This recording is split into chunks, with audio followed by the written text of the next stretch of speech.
Ladies and gentlemen, welcome to our Cold War Military Heritage Lecture Series. This is part of Taiwan World Heritage Potential Site, Mazu Military Frontline Cultural Landscape, and the cooperation with National Taipei University, Taiwan. Today we have the lecture from Point Alpha. Point Alpha is a memorial and educational site located on the former inner German border, part of Iron Curtain that divided Europe. The observation post Alpha, from which the name derived, was a forward observation post used by U.S. reconnaissance units. Today, Point Alpha includes reconstruction, GDR border fortification, and an exhibition that presents the border history and how local communities in East and West Germany. Today, Schneider will give us the presentation. Schneider, the floor is yours. Thank you very much for the introduction. Top of the morning to you from Germany and a good evening to Taipei. I hope you're doing fine over there. My name is Johannes Schneider. For 5 years now, I am a research assistant at the Point Alpha Foundation in Geisa. Today, I will give you a presentation about the Point Alpha Memorial Site and its challenges as a museum. So in the next 15 to 20 minutes, I will introduce you to Point Alpha at first. Afterwards, I will talk about the educational work at Point Alpha and the challenges we are faced with to preserve history at this Cold War frontline site. We were asked to keep the presentation brief, so naturally I had to leave out quite a bit. Maybe one day you will have an opportunity to see the place for yourselves. For a start, let's go back around 35 years and look at divided Europe. The blue portions of the map are NATO member states. The red portions are Warsaw Pact member states. These two military alliances were founded by the superpowers USA and USSR in the early stages of the Cold War. The fault line between the two political and military blocs was directly in the heart of Germany. The country was divided into the Federal Republic of Germany, West Germany, and the German Democratic Republic, East Germany, for more than 4 decades. Directly at the center of, Directly at the center of the bipolar world, the US Army maintained an observation post. There were 3 others, in fact, but they were eventually demolished after the bloc confrontation had ended. Only OP Alpha was saved from the same fate by civic engagement. Today it is a historic site under monument protection and a museum. Let's have a closer look. If we take a closer look at divided Germany, we find that the observation post was situated at the westernmost point of the GDR and therefore the Eastern Bloc. Because of the strategic importance of the area, the US Army deemed it important to monitor it closely. They feared for a Soviet attack through the Fulda Gap. It was the shortest way to Frankfurt and the Rhine River. Military strategists believed a surprise attack could render NATO defenseless. For 4 decades, the US Army showed strong presence with 2 cavalry regiments at this segment of the inner German border to deter the enemy from an attack. It was considered a front line of the Cold War. The soldiers dubbed it Freedom's Frontier. After the peaceful revolution in the GDR, the German reunification, and the end of the Cold War, with a lot of support from the public, the place was transformed into a memorial site and a museum. I will now briefly make you familiar with the main attractions. In this aerial picture, you see how large the museum space actually is. From the house on the border in the top of the picture to OP Alpha in the lower right corner, the walking distance is about 700 meters. Overall, the property is around 100,000 square meters large. In the house on the border, you can find an exhibition of how the German division came about. It also deals with how life was in the communities directly at the border in the restricted area, a GDR within the GDR, where a special set of rules applied, which we naturally highlight in the exhibits and the course of the guided tours. Outside, there are reconstructed and authentic border barrier elements, as well as a watchtower of the communist regime in East Germany. The heart of the memorial site is the former OP Alpha. It is preserved in its original state of the 1980s. Inside the barracks, we present two more permanent exhibitions about the military usage of the encampment and the everyday interactions between the West German civilians and the US servicemen. You probably have figured it already, but I want to underscore it. There's a lot of history to teach and learn about on Point Alpha. Our aim is to educate people about the Cold War and the German division. We need to address people with different backgrounds. These differences are age, education, and knowledge about German history. What we have to keep in mind is that the German reunification was 35 years ago. Therefore, people up to the age of around 40 have no recollection of the German division and the Cold War. The topics are often neglected in history classes in school. Also, it is important to take migrants into consideration who came from other countries to Germany.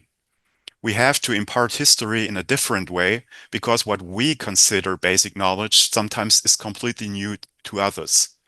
Just as most Germans would probably be unfamiliar with the specifics of Taiwanese history if they went there. The photo depicts a high school class working with biographies of people who lived under communist rule in the GDR. We choose this approach to connect students with the past on a personal level. All the source material is digitized and readily available on iPads. Not only students, but also the military, the police, and other federal institutions are required to visit memorial sites for educational purposes. Lots of soldiers take part in our seminars, as you can see in this picture, which was taken inside one of the barracks in OP Alpha. Each group needs an individual approach, however. What works for students might not work for soldiers, and vice versa. Besides students and federal employees, individual guests and private groups also visit Point Alpha. We have trained over 50 tour guides to accompany the visitors. It is a major task to select, qualify, and supervise new guides. Some do even more than just guiding groups. Some of them even offer a special glimpse into their past. They talk about their lives in East, respectively West Germany during the Cold War. These personal accounts in front of visitor groups are of major benefit to educate the people about both sides of the history. Sadly, there are less and less people who can share their memories of the early phases of the division. But on a positive note, we are delighted to have an increasing number of witnesses who grew up in the late years of the GDR. These younger witnesses also make it easier for students to connect with their stories and history overall. As Point Alpha is located in a rural area, there are no universities or research institutes close by. Therefore, it is our goal to connect the public with the latest in historic research. Through lectures and other events, we bring together the local public and scholars. Our mission is to educate people. In order to achieve this goal, we need all these different formats I presented before. We also rely on unorthodox methods: plays, music performances, readings, you name it. We want to offer something for everybody, but it always is well considered before being put on our official program of events, which you can see on the left. There are many challenges in the realm of education, but of course there are just as many, if not even more, for preserving the historic site. There are obvious tasks like keeping everything in the museum and the outdoor area in order. But we also need to preserve the vehicles and buildings. The jobs range from menial tasks to large projects. Main factors are time, workforce, and money. No task is too small, however, and must be done. From the bouquet of daily chores at the memorial site, we picked two examples to discuss with you in detail now. The Wiesenfeld Command Tower is an example of a bigger restoration project. Over the decades, the structure degraded. Restoring historic buildings like these requires the work of professionals and a lot of money. To accomplish the goal of saving the tower and keeping it open to the public, extra funding was needed. Through our partners in the public sector, we were able to secure the necessary funds. This example highlights that good intentions alone don't save a historic site, but you need a network of supporters and professionals. But of course, you also need to know your way around bureaucratic hurdles. At first, it is difficult to understand the procedures that must be adhered to, but ultimately it is rewarding when a project draws to a close. In large projects like the restoration of the Wiesenfeld Tower, proper management is key for a successful outcome. It is of utmost importance to have somebody in charge with full oversight of the whole project, excuse me, and who isn't afraid to speak honest truth. On the other scale of the spectrum, there are projects that can be carried out by volunteers and staff at low cost and with a little bit of effort. In this picture, you can see my colleagues and me planting new trees at the US camp. If you compare the picture from last month to the small insert from 1974, you can see what we were trying to accomplish. The excavator in the background was brought in and operated by a volunteer and made the work much easier. Helping hands are always welcome in a museum and should not be taken for granted. Obviously, however, you can't solely rely on volunteers, but your everyday staff needs to roll up their sleeves from time to time too. There is no clear distinction between volunteer and paid work. Our bi-monthly cleanup day in the US camp provides a striking example. The vehicle exhibits stand in the open and are exposed to the elements. Sometimes we need to pick up extra hours for their benefit. It is the extra mile you need to go in any museum and, more generally speaking, in this profession. And by the way, don't underestimate the fun and team building effect of such tasks, as these pictures of us at work make abundantly clear. All the points we present in the conclusion partially depend on the zeitgeist. As society changes, so do the requirements for a museum and a historic learning site. We need to adapt to new ideas and developments in order to remain relevant and spark the interest of visitors. But of course, history resides in the historic site itself, and that is what we have to preserve as our paramount objective. To educate people properly and make them aware of the past, the historic site needs to remain in good condition for when they are visiting. Because of the military nature of our site, the buildings were never meant to last forever. They were gradually upgraded or replaced after some time. This puts us in a difficult position to maintain and conserve the state they are in for the foreseeable future. We can only assume it will get harder and most likely more costly to upkeep the historic buildings. Yet in a time of poor budgetary situations, creative solutions must be sought. It is therefore key to find more private sponsors than to rely on governmental spending or funding. Overall, it is a fine line between preserving history and making it accessible for everyone. We have to weigh what is feasible and what would be too big of an intrusion at the authentic site. Making the watchtowers wheelchair accessible would be good for including the disabled, for example, but cannot be done without altering the very structure of the buildings. This is a fact that must be discussed frankly in any modern museum and will be a challenge for any historic site, in Germany as well as in Taiwan. Thank you for bearing with me. My colleagues and I are looking forward to your questions. And of course, you can always contact me by email, and also please visit our social networking services to check out what else we do, which we couldn't include in this presentation today due to time concerns. Thank you very much. Thank you, Schneider, and it's a very concise presentation. And of course, I have some questions to your site. Of course. Firstly, it will be the foundation, the funds. Yes, as you say that you are in a foundation format. So how it is work, and do you receive the funds from government, or how it works? And of course, I can consider it will be not enough if we only from the ticket of selling tickets to help to hold this site. So how do you consider the issue of the funds? Well, there's always not enough money. That's basically it. But that's a problem almost any museum has to deal with. And in our case, it the federal government, the state governments, and the cities next in Hesse and Thuringia, in Rasdorf and Geisa, they all contributed in the beginning, and they all gave some money for raising money for the foundation. And today we are living off the profits of this money that was given to us. And also, yes, the ticket prices are an important part of our funding as well. We need to raise money through the sale of tickets, and we would love to open the memorial site for free, but it simply doesn't work, because otherwise we couldn't just pay for all the things we need to do at the memorial site, for the upkeep and also for the staff who work there.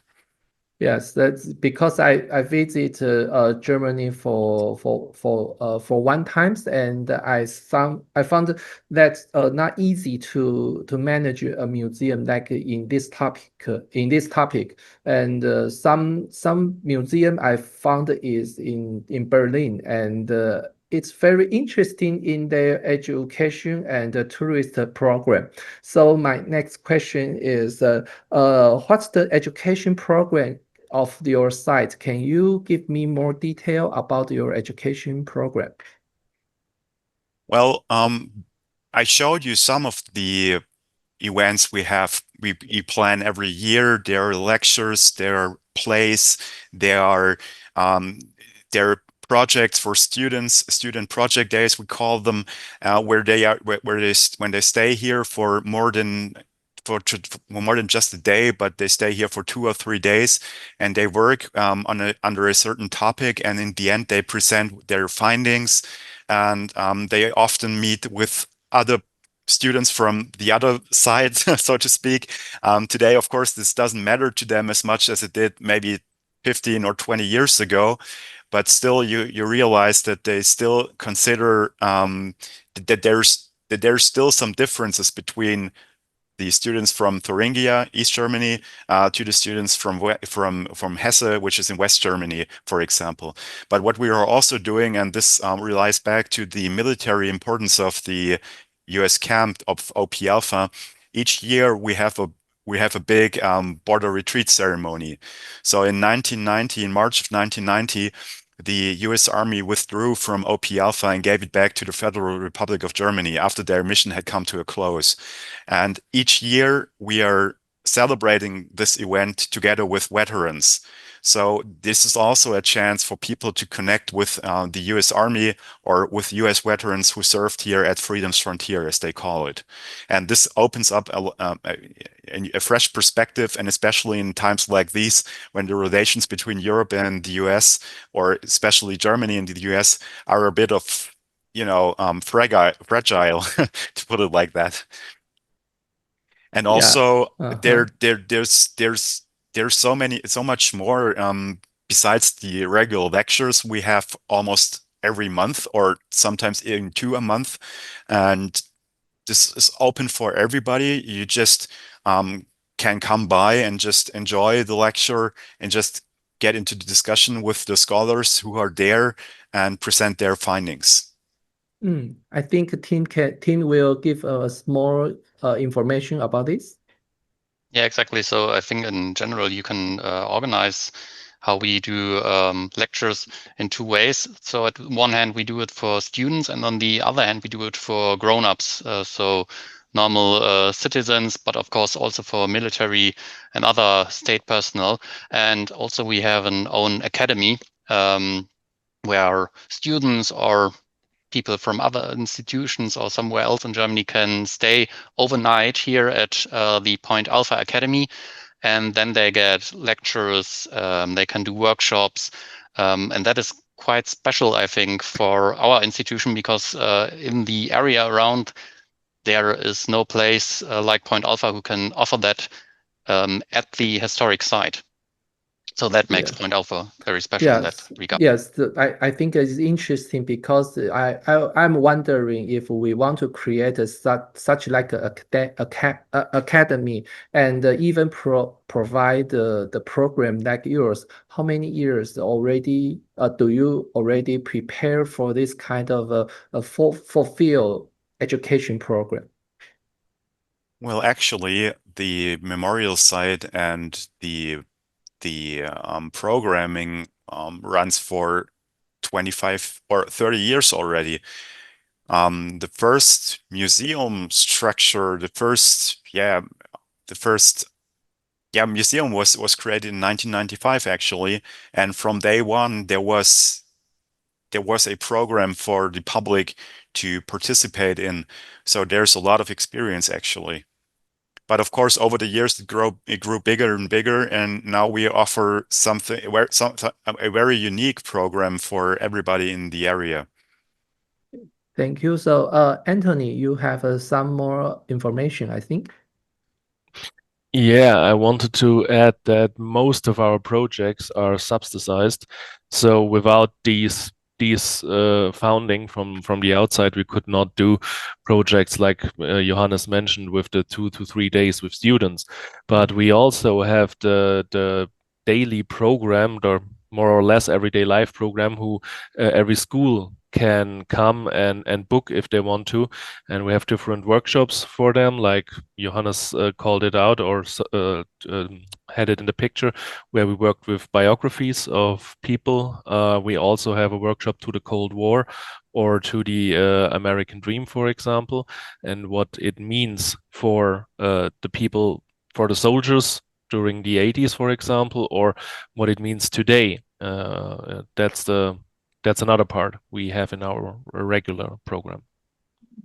That looks fantastic because it's very difficult for me. I think it's a difficult part to have an educational program, especially maybe this program will cooperate with the school or have already integrated into the school education program. So maybe I'm not very familiar with the scheme of the Germany education, but I think there will be some negotiation or some integration with the regular educational program.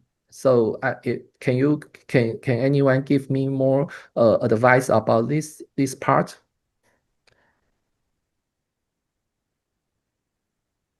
I think you are switched off, Jan. Yeah, I noticed. Well, it's written down for Thuringia, for example, that the school classes have to visit memorial places. One to one of the concentration camps, for example, and one of the museums for the GDR, like us.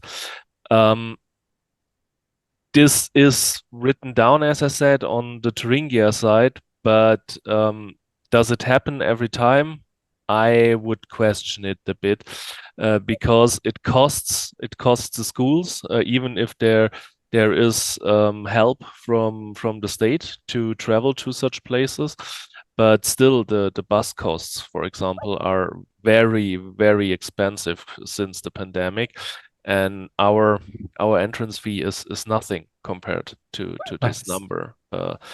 And it should be that they come to us, but it's not always the situation that they come. They try to make it possible. We offer a lot of program. When the teachers ask us, we make nearly everything possible for them. And we have good connections into the teachers' academies and get the young teachers here to show them the place, show them our program, and have a foot in the door for them when they go into the teaching, if you want so. So yeah, we try, but at the end of the day, we have to get we have to take what we get from them. So that's what I saw when I visit Germany last time. I saw some similar sites near Berlin, and there are some visiting like this. So I found like the maybe senior high school student or even the police. They have the groups of police. They visited the site of the GDR. I remember I visited a jail and mostly around Berlin, and it's about the time of the GDR and the very tension time of the GDR. So I remember what I found. Well, there's some interesting thing happened in the site of like this. One thing maybe to add here is also it is a total difference if you're in Berlin, for example, if you're a museum in the middle of the city, or if you, like our place, are pretty far away from bigger cities and on Freedom's frontier on the former inner German border, where nothing is around, where you have to drive at least 30 kilometers for the next train station, for example. This makes a lot of difference for visiting a museum. Usually when people come to us, they plan it way ahead. It's not a spontaneous thing. It is way planned, especially for the school groups.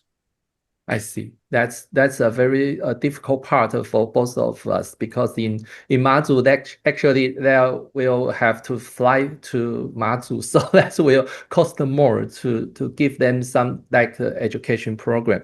So my last question will be about the education. Although you already said that the education maybe is most important part in your site, but the topic, because I remember maybe some different topic you can give them. So can you give us more about the topic of the education program, especially in your site?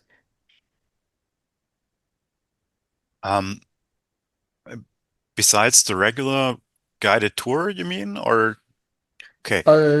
Yes, I mean the guided tour will be more about the site you give, and of course at least the workshop for students or the daily guided tour.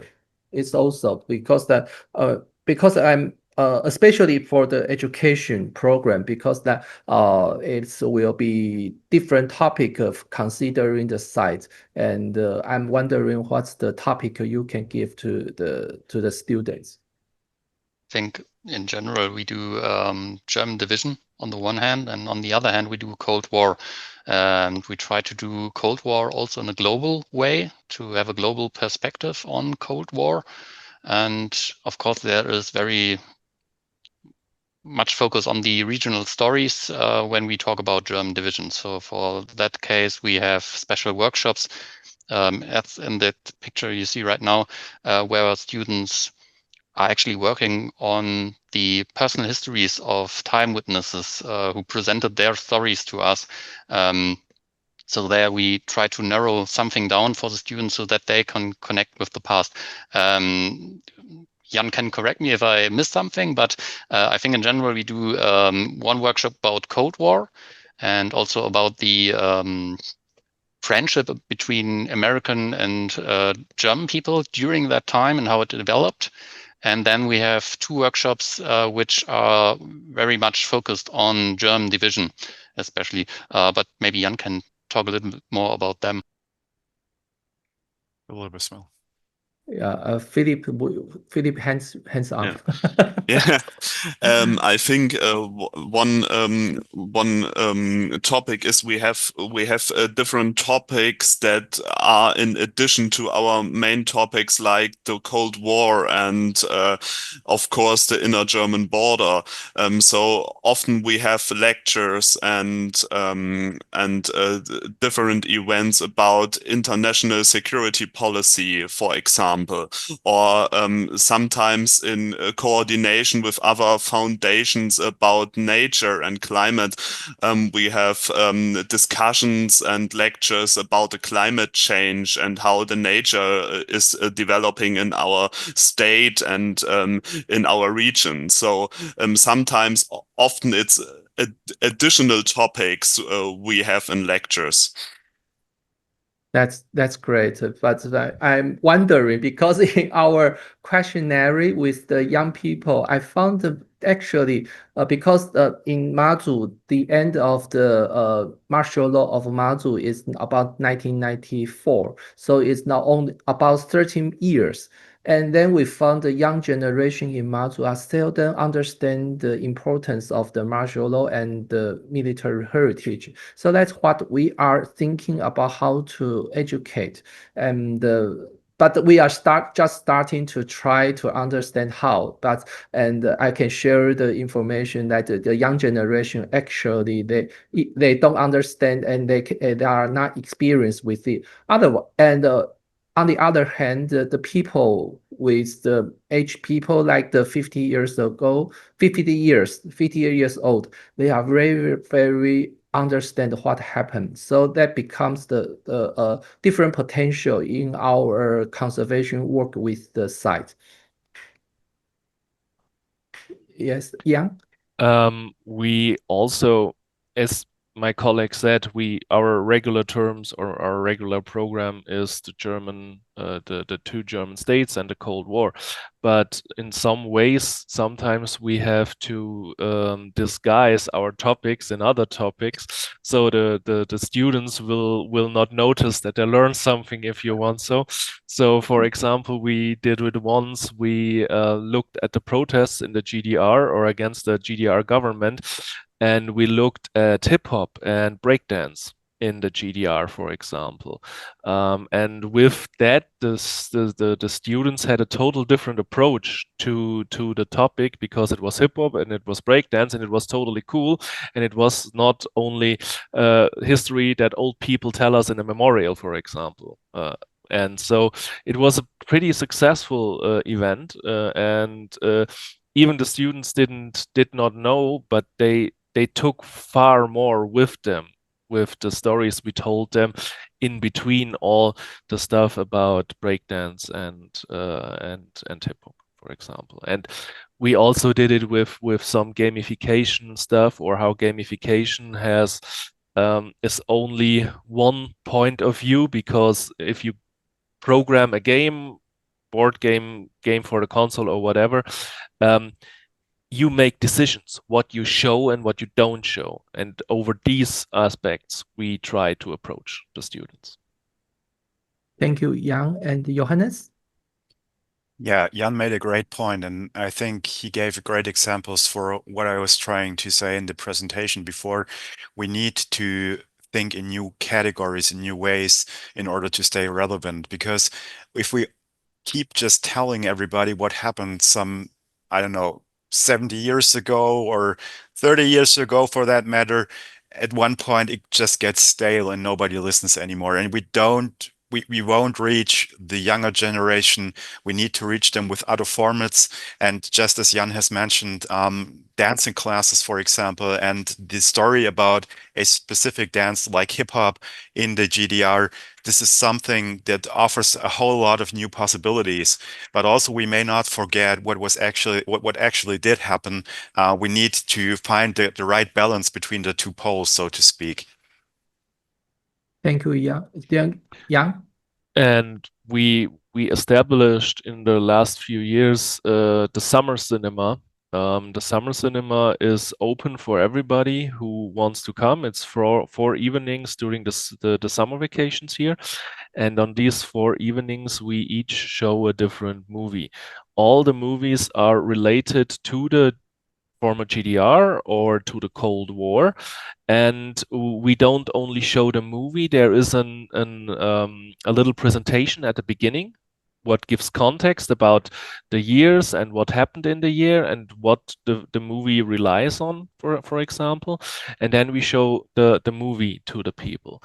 And we have in those movies a wide range of people, different ages, if you want. So we have the people who are witnesses themselves, who experienced some of the shown, but we also have the young students who are, or even there's always a child's movie. So we have childs who have no clue who are born 4, 5, 6 years ago, for example.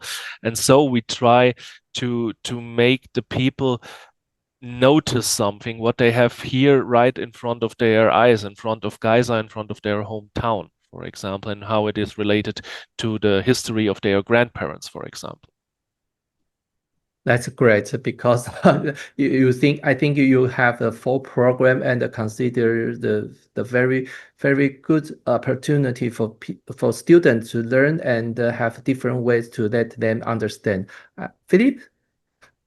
Yeah, one point in addition, I think especially in Germany, if you want to have students in your memorial site or in your museum, you have to offer something for the teachers. A visit in the memorial site or in the museum has to be like, I think, 5 to 10 school lessons. So the teachers can focus their work, their teaching on our topics, of course, but we have to be a good addition to the lessons at the school.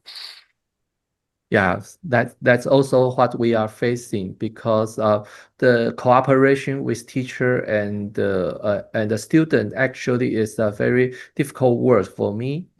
Even for me, I think it's a very difficult to have the cooperation.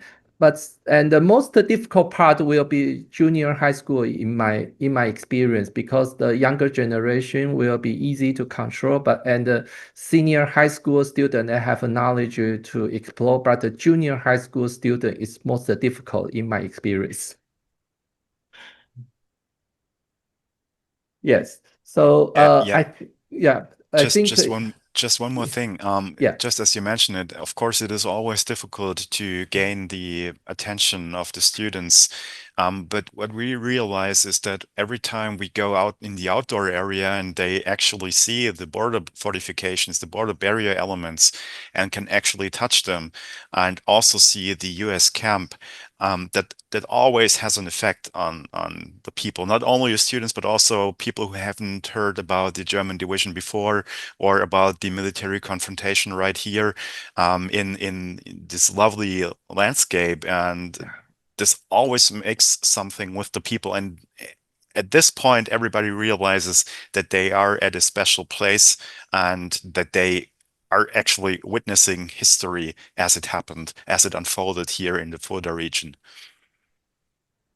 Thank you all for introduction of your site, and I think the educational program is for us to understand and to learn. And wish you have a very good opportunity. Wish you have a very good good day in your site, and we wish we can have some cooperation in the future, especially in the education part of the Cold War military heritage. That would be great. Thank Thank you very much for having us. Have a great day. Thank you. Thank you. Bye-bye. Bye-bye.